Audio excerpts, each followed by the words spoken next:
There are many risk management strategies that offer price protection against rising markets for long hedgers, those involved in buying grain and oilseed products, such as grain processors, feed manufacturers, and food companies. Long hedging strategies addressed in this chapter, while among the most common, are not an exhaustive list of all the strategies available.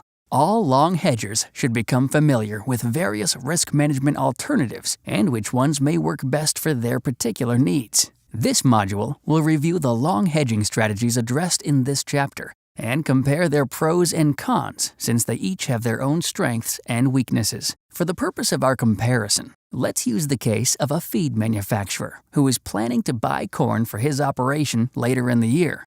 We'll assume that the December corn futures price is currently $4 a bushel. For the sake of simplicity, we will disregard the issue of the basis and use hypothetical prices for corn futures and options. The long futures position is the most basic strategy for a grain buyer, providing price protection against the risk of rising prices. Let's say that the feed manufacturer goes long December corn futures at $4. The key advantage is that it allows him to lock in the $4 price in advance of the actual purchase.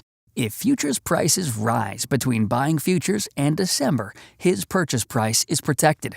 However, one of the disadvantages to this strategy is that it does not allow him to benefit from lower prices if corn prices fall. If the manufacturer would like protection against rising prices but still retain the ability to purchase corn at a lower price if futures fall, he may prefer the flexibility of a long call option. For example, buying an at-the-money call with a strike price of $4 for a premium of 30 cents. Buying the call establishes a maximum or ceiling purchase price of $4.30, the strike price plus the premium, while retaining the opportunity for the feed manufacturer to pay a lower net price if the market falls.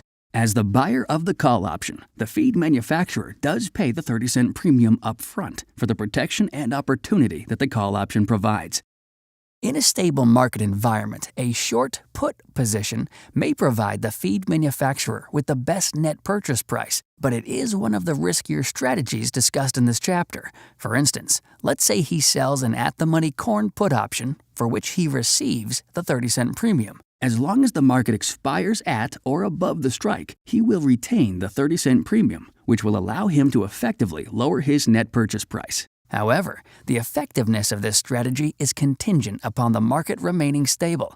The short put option establishes a minimum purchase price of $3.70, the strike price minus the premium, which limits the feed manufacturer's ability to participate should prices decline.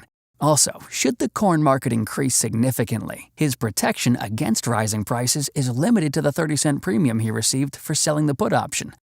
The manufacturer can also combine a short put position with a long call position, which will allow him to establish a buying price range for the corn he needs. For example, he could buy an out-of-the-money call option with a strike price of $4.20 for a 30-cent premium, and simultaneously sell an out-of-the-money put option with a strike price of $3.75, for which he receives a premium of 20 cents. He establishes this position at a net premium of 10 cents, the 30-cent premium he paid minus the 20-cent premium he received. The long call establishes a ceiling price of $4.30, the $4.20 call strike price plus the net premium. And the short put establishes a floor price of $3.85, the $3.75 put strike plus the net premium.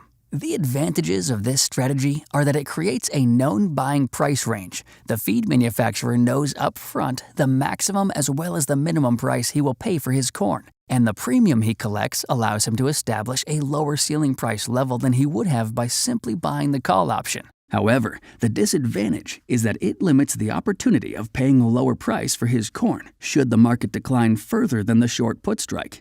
Finally, the feed manufacturer also has the alternative of doing nothing, the most simplistic, but also the riskiest strategy for a grain buyer. In summary, there are many strategies available to grain sellers to manage risk involving futures, options, the cash market, or a combination of these. They each have their own advantages and disadvantages.